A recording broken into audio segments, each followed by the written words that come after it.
অগ্রাধিকার আছে আপনাদের প্রতি।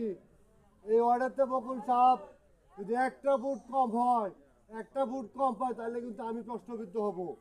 সম্মানিত সভাপতি এখানে বসা, যদি একটা ভোটও কম হয় তাহলে কিন্তু উনি আবার প্রশ্ন করবেন যে তোমার ওয়ার্ডেতে একটা ভোট কেন কম হইলো। আল্লাহ রাস্তায় আপনাদের কাছে আমি তো ভোট দিব, আপনারা সকলে ভোট দিবেন। হ্যাঁ, আমি যেন প্রশ্নবিদ্ধ না হই আপনার কাছে অনুরোধ, অন্তত আমার এই অনুরোধটা রাখবেন, সর্বোচ্চ ভোট যেন আমার এই ওয়ার্ডেতে, আমার এই কেন্দ্রতে যেন সর্বোচ্চ ভোট পায় এবং মনোহরদী বেলাবর্তে যেন সর্বোচ্চ ভোট পায় বকুল সাহেব এমপি হয়। আমি আমার বক্তব্য দীর্ঘায়ু করবো না, বিভিন্ন নেতা কর্মীরা বক্তব্য দিবেন। আমার কথায় যদি কোনো ভুলভ্রান্তি হয়ে থাকে আমার ক্ষমা দৃষ্টিতে দেখবেন। আসসালামু আলাইকুম।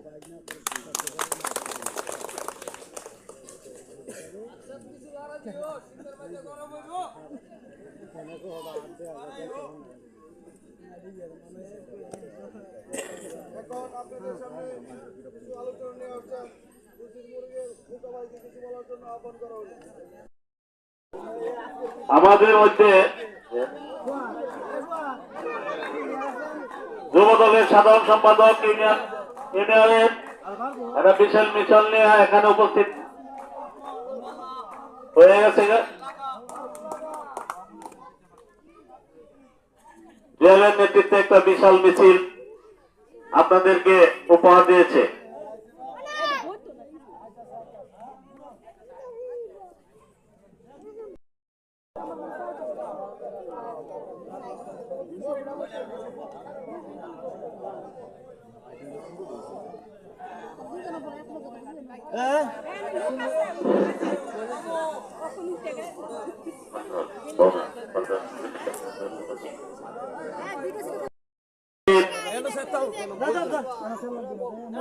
আমার বড় ভাই রেজুদ্দি ভাই উপস্থিত আছেন, আমার মামু মতালিব মামু।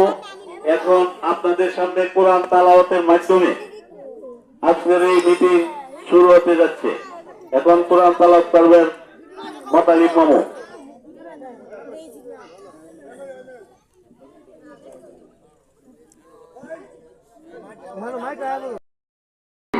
এই নরসিংদী 4 আসনের মনোহরদী বেলাবু থেকে বারবার নির্বাচিত জনগণের পরীক্ষিত এই এলাকায় আবার উন্নয়নের চাবিকাঠি নিয়ে জনগণকে সাথে নিয়ে এলে সাজাবেন এই উপজেলাকে। ভোট দিন, ভোট দিন, ধানের শেষ মাত্রায় আপনাদের মূল্যবান ভোট দিন। 12